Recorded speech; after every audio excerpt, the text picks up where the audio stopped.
Am I supposed to give you a divorce? I'd like you to. You think I'm going to? No, I don't. I just said I'd like you to. Either way, it makes no difference. It's the kind of husband I am. I've admitted it and asked you to forgive me. I have taken you for granted. What happens when love turns toxic in the spotlight? These aren't just breakups. They're the scandals that nearly brought down Hollywood's biggest legends. From cheating, betrayal, secret affairs, to courtroom chaos.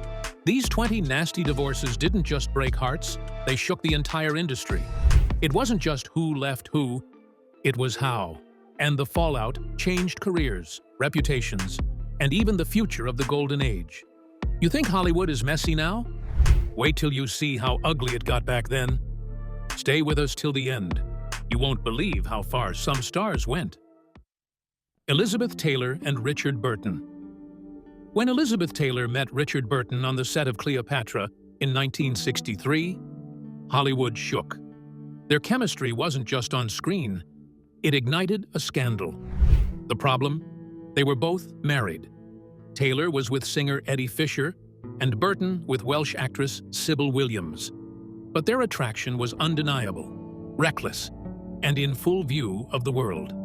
They weren't just in love, they were obsessed. The Vatican even condemned their affair as erotic vagrancy. Despite the backlash, they didn't care. They married in 1964, just days after Burton's divorce was finalized. Their first marriage was full of passion and parties, but also explosive arguments, fueled by alcohol and jealousy. They were Hollywood's favorite drama, on and off the screen. Paparazzi followed them across continents. Their fights were as legendary as their kisses. But love wasn't enough. They divorced in 1974, only to remarry in 1975. This second round was even shorter. They split again in 1976. Taylor once said, "Maybe we loved each other too much." Burton's alcoholism and infidelity didn't help, but Taylor wasn't blameless either. The public was addicted to their romance, but inside it was chaos. Friends said they couldn't live with or without each other. Their breakup didn't just make headlines, it made history. It symbolized the high cost of passion in Hollywood. Taylor married 7 times, but Burton was the one she called her soulmate. Their legacy? A love so fiery, it burned through 2 marriages and left a permanent scar on old Hollywood. You can't keep clapping with one hand. Richard Burton. On their second divorce. When Elizabeth Taylor took Eddie Fisher from Debbie Reynolds, she didn't just steal a man, she broke apart America's sweetheart couple. What happened next was one of the biggest betrayals in showbiz history. As love triangles go, this one nearly ripped apart the image of Hollywood itself. Let's dive into the heartbreak that shook the nation. Debbie Reynolds, Eddie Fisher, and Elizabeth Taylor. In the 1950s, Debbie Reynolds and Eddie Fisher were America's golden couple. She was the wholesome starlet from Singin' in the Rain, and he was the charming crooner with a hit TV show. They had 2 kids, including future Star Wars icon Carrie Fisher. On the surface, they were picture perfect, but behind closed doors, their marriage was crumbling, especially after Fisher's best friend, Mike Todd, tragically died in a plane crash. Todd was Elizabeth Taylor's husband. When Fisher went to comfort her, things took a turn. What began as sympathy turned to seduction. Reynolds later recalled how she found out. She called Elizabeth's hotel room and Eddie answered. "Would you like to talk to Elizabeth?" he asked calmly. That phone call ended a marriage and a friendship. Reynolds filed for divorce in 1959, and Fisher married Taylor shortly after. The public was stunned. Eddie, once adored, became a Hollywood pariah.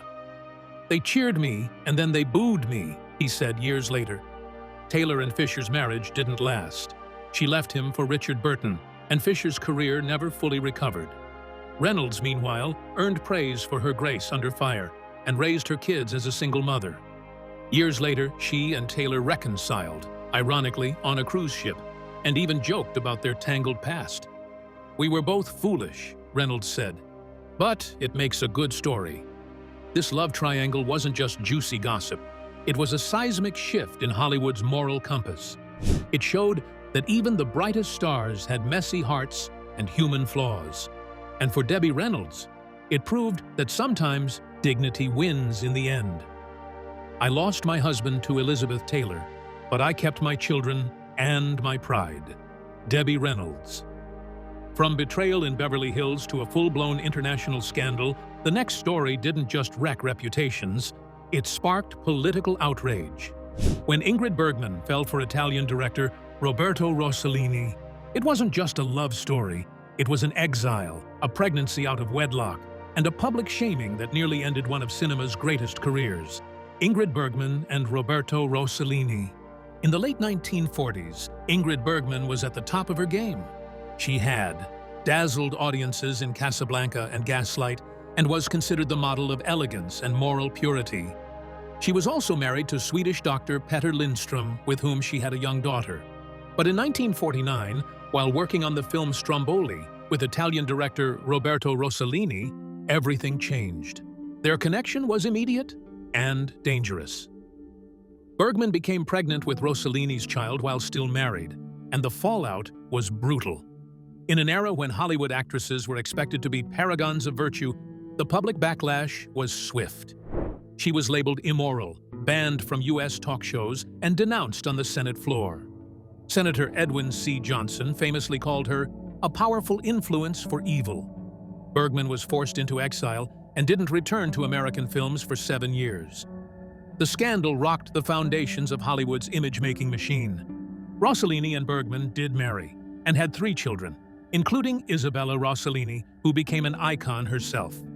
But their working and romantic relationship was volatile, filled with creative clashes and personal strain. By 1957, the marriage was over. Ingrid Bergman's return to America was triumphant. She won her second Oscar for Anastasia in 1956 and eventually restored her reputation. But the divorce, and the affair that led to it, forever altered the rules for actresses in Hollywood. She had risked it all for love and paid the price. I've gone from saint to whore and back to saint again, all in one lifetime. Ingrid Bergman. Ingrid Bergman's fall from grace was shocking. But our next marriage shattered even faster, and it happened in the spotlight. When America's favorite blonde bombshell tied the knot with a baseball legend, it seemed like a perfect match. But jealousy, fame, and one now iconic subway scene blew it all apart. Lana Turner and Lex Barker. In the early 1950s, Lana Turner, the sultry screen siren, seemed to have found her match in Lex Barker, the dashing actor known for portraying Tarzan. They married in 1953, presenting an image of Hollywood perfection. However, beneath the surface, a harrowing reality unfolded. Turner's daughter, Cheryl Crane, later revealed that Barker had sexually abused her during their marriage, starting when she was just 10 years old. The abuse continued for years, with Cheryl too frightened to speak out. When she finally confided in her mother, Turner took decisive action, confronting Barker and ending the marriage in 1957. The scandal was kept from the public eye at the time, but its impact on Turner and her daughter was profound. Cheryl later recounted the trauma in her memoir, shedding light on the dark underbelly of Hollywood's golden era. Turner's personal life continued to be tumultuous. In 1958, her daughter Cheryl fatally stabbed Turner's then-boyfriend, Johnny Stompanato, during a violent altercation. The incident was ruled justifiable homicide, but it added another layer of tragedy to Turner's life. Despite these personal hardships, Turner continued her acting career, earning an Academy Award nomination for her role in Peyton Place in 1957. The marriage between Turner and Barker serves as a stark reminder that the glitz and glamour of Hollywood often concealed painful truths. Their story highlights the importance of speaking out against abuse and the resilience required to overcome personal demons. I pulled Raggedy Ann and a teddy bear from the toy trunk and propped them beside me at a table, then set out tiny teacups, me and my friends. Cheryl Crane, recalling her coping mechanism after the abuse. While Lana Turner's marriage concealed a harrowing secret, the next couple's relationship was a tempestuous affair that captivated the public. Ava Gardner and Frank Sinatra's union was marked by passion, jealousy, and scandal, leaving an indelible mark on Hollywood history. Let's delve into the fiery romance that nearly consumed them both. Ava Gardner and Frank Sinatra, a passionate and tumultuous union. Ava Gardner, the alluring actress known for her sultry screen presence, and Frank Sinatra, the charismatic crooner, began their affair in the late 1940s, while Sinatra was still married to his first wife, Nancy Barbato. Their relationship was a whirlwind of passion and controversy, culminating in Sinatra's divorce and their marriage in 1951. Their union was anything but serene. Gardner's fiery temperament and Sinatra's insecurities led to frequent, explosive arguments. Both had demanding careers and were often apart, fueling rumors and jealousy.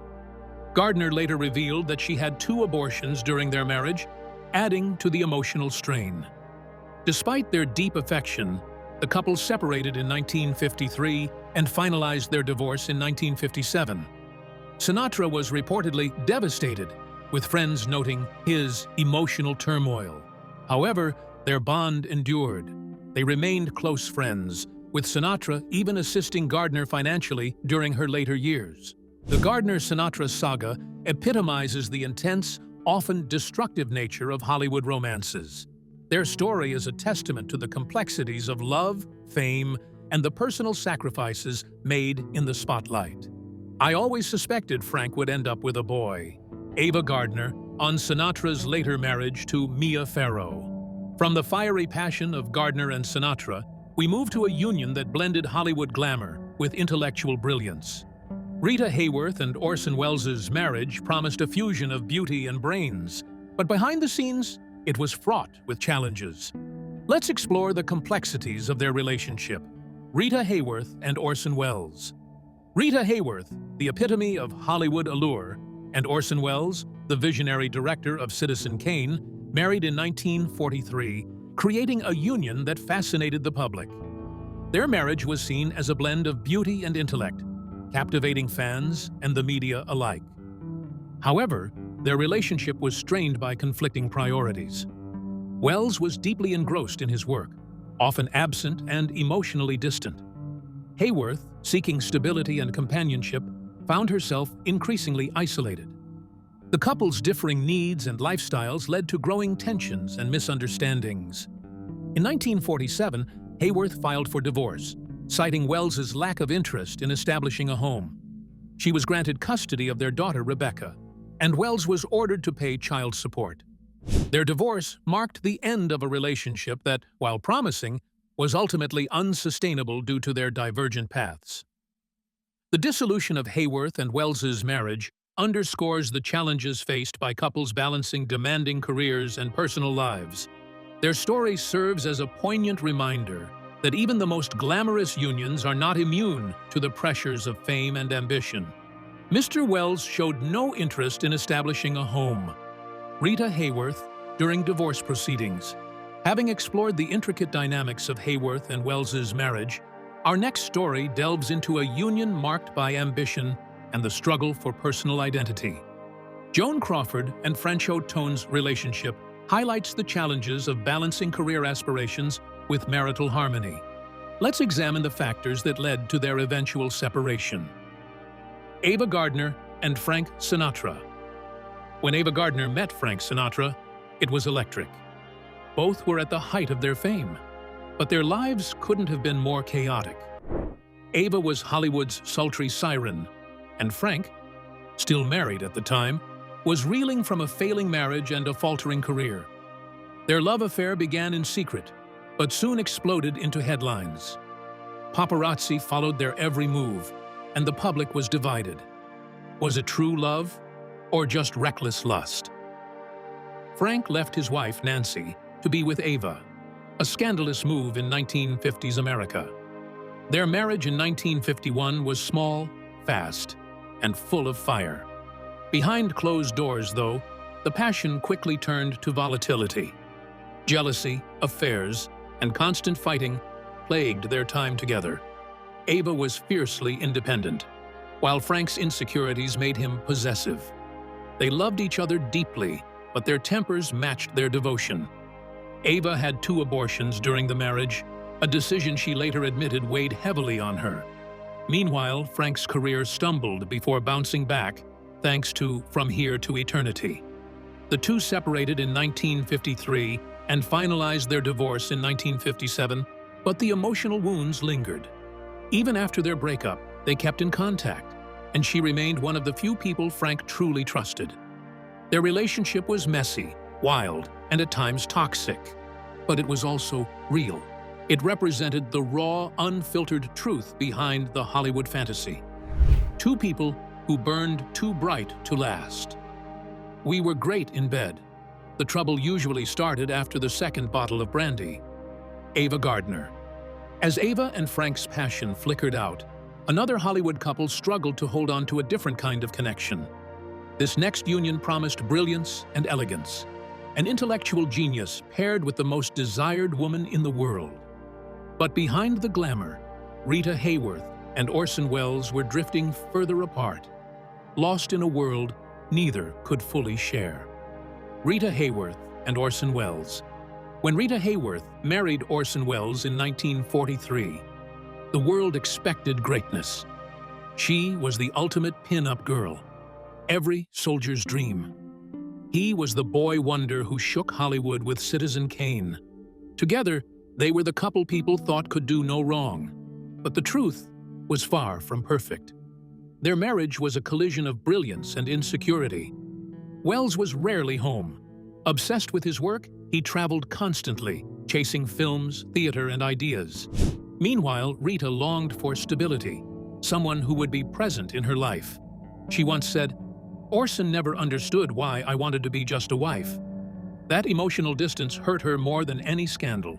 Fame had brought them together, but it couldn't keep them close. Their daughter, Rebecca, was born in 1944, but even becoming parents didn't slow Welles down. The marriage unraveled slowly and painfully. Rita filed for divorce in 1947, stating that her husband showed no interest in making a home. Their split was quiet, but heartbreaking, a relationship built on admiration, not compatibility. Rita later confessed that she was constantly cast as the glamorous figure men wanted, but few ever loved the woman beneath. Orson was one of the few who tried, but even he couldn't give her what she needed. Their marriage was a tragic mismatch, deeply intelligent, deeply lonely. Men go to bed with Gilda, but wake up with Métis. Rita Hayworth. From emotional neglect to open conflict, the next story pulls us into a divorce filled with fire and defiance. Bette Davis was never one to shrink from a challenge, and neither was her husband. When this Hollywood queen clashed with artist William Grant Sherry, their marriage turned into a battle of egos that played out like one of her classic roles. Bette Davis and William Grant Sherry. Bette Davis didn't just dominate the silver screen, she dominated every room she entered.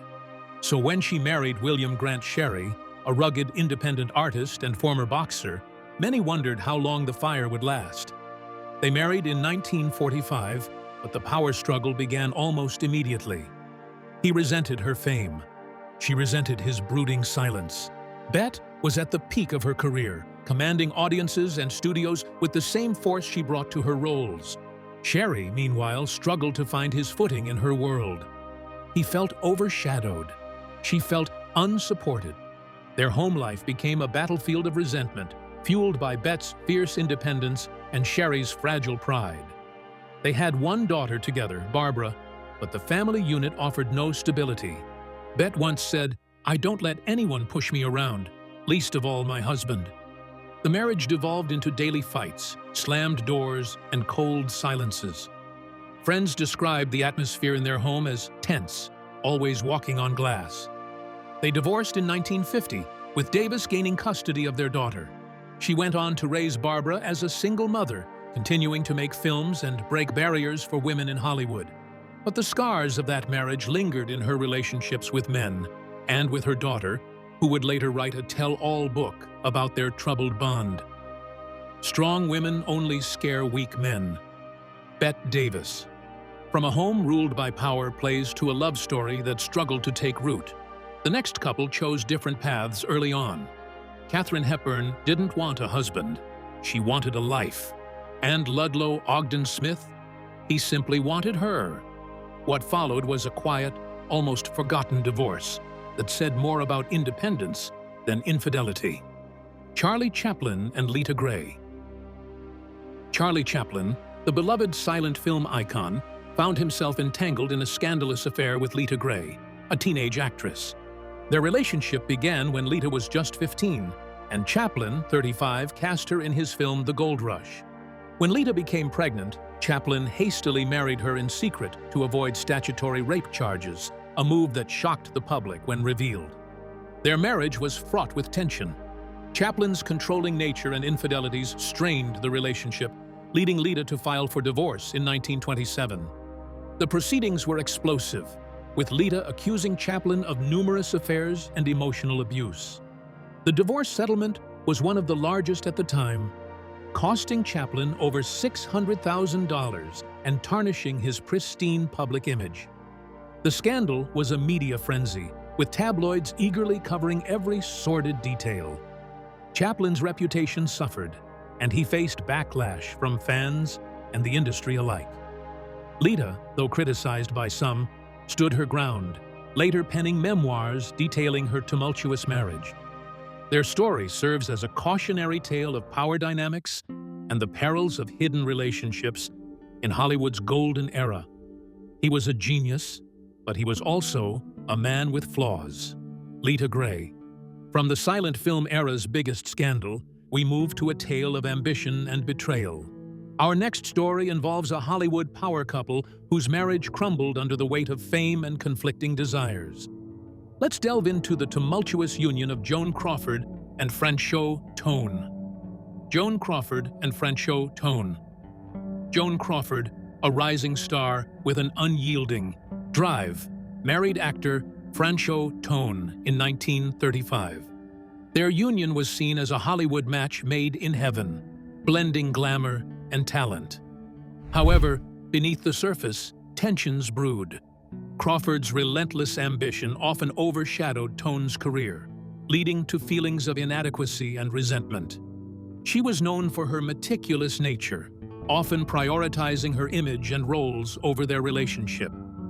Tone, seeking a partner rather than a competitor, found himself sidelined. Their marriage was further strained by Crawford's alleged affairs and Tone's increasing disillusionment with Hollywood's superficiality. Friends noted that their interactions became more transactional, lacking the warmth and intimacy of a loving partnership. In 1939, after 4 years of marriage, they divorced amicably, citing irreconcilable differences. Despite the split, they remained on friendly terms, with Tone even supporting Crawford during her later career challenges. Their story highlights the complexities of balancing personal ambition with marital harmony in the high-stakes world of Hollywood. She was more in love with her career than with me. Franchot Tone. As we leave behind the tale of ambition and estrangement, our next story delves into a marriage that began with promise but ended in tragedy. The union of Mary Astor and Dr. Franklin Thorpe was marred by scandal, custody battles, and a diary that shocked the nation. Let's explore this gripping chapter of old Hollywood, Mary Astor and Dr. Franklin Thorpe. Mary Astor, a celebrated actress of the 1930s, married Dr. Franklin Thorpe in 1931. Initially, their marriage seemed stable, with Astor balancing her burgeoning career and family life. However, cracks began to appear as Thorpe grew increasingly controlling and suspicious of Astor's commitments. The situation escalated when Thorpe discovered Astor's private diary, which detailed her intimate thoughts and alleged affairs, including one with playwright George S. Kaufman. In a bid to gain custody of their daughter during their 1936 divorce proceedings, Thorpe threatened to make the diary public. The ensuing court battle captivated the nation. The press dubbed it the Purple Diary Scandal, with salacious excerpts making headlines. Despite the public scrutiny, Astor maintained her composure, focusing on her daughter's well-being. Ultimately, the court granted Astor custody during the school year, with Thorpe receiving summer visitation rights. The diary was ordered destroyed, and Astor's career, though momentarily tarnished, rebounded with critical acclaim in films like The Maltese Falcon. Astor's resilience in the face of personal and public adversity remains a testament to her strength and professionalism. There are 5 stages in the life of an actor. Who's Mary Astor? Get me Mary Astor. Get me a Mary Astor type. Get me a young Mary Astor. Who's Mary Astor? Mary Astor. Having navigated the stormy waters of Mary Astor's scandal, we now turn our attention to a couple whose love story was as intense as it was brief. The whirlwind romance and subsequent divorce of Marilyn Monroe and Joe DiMaggio captivated the public and left an indelible mark on Hollywood history. Let's delve into their poignant tale. Marilyn Monroe and Joe DiMaggio. They were America's golden couple, she, the radiant screen goddess, and he, the baseball legend. When Marilyn Monroe married Joe DiMaggio in 1954, the world watched in awe. It felt like a fairy tale, but it took only 9 months for it all to collapse. Joe, known for his stoicism on the field, couldn't handle Marilyn's global stardom. Her sexuality, the very thing that made her a superstar, made him possessive. Their relationship unraveled in public, especially after the iconic scene from The 7-Year Itch, where Marilyn's white dress billowed above a subway grate. The crowd cheered. Joe raged. Behind closed doors, Marilyn suffered. She later said, "He didn't like what belonged to the world." Joe wanted a housewife, not a sex symbol. She filed for divorce, citing mental cruelty, and left the marriage emotionally bruised. But the story didn't end there. Years later, after her tragic death in 1962, Joe showed his enduring love. He took charge of her funeral arrangements and famously sent roses to her grave 3 times a week for over 20 years. Their love story remains a haunting mix of beauty, control, and unfulfilled longing. I love you. I want to protect you, but I can't share you. Joe DiMaggio to Marilyn Monroe. From a romance shadowed by fame to a union shattered by ego and betrayal, our next story exposes the price of Hollywood power. Clark Gable, the king of Hollywood, found himself locked in a crumbling marriage with a woman who gave him everything until she couldn't give anymore. Let's revisit the quiet storm that led to Gable's most bitter divorce. Clark Gable and Maria Franklin Langham. Before Carole Lombard, there was Maria Franklin Prentice Langham, the socialite who married Clark Gable in 1931, just before he became Hollywood royalty. She supported him emotionally and financially, even helping to boost his career during his early years. But success changed everything. Gable's meteoric rise brought more than movie deals, it brought temptation. On-set romances, including a passionate affair with Joan Crawford, began to chip away at their marriage. Maria tried to keep up, but the spotlight was too harsh, and Gable's heart was already elsewhere. By 1939, she had enough. The divorce was costly.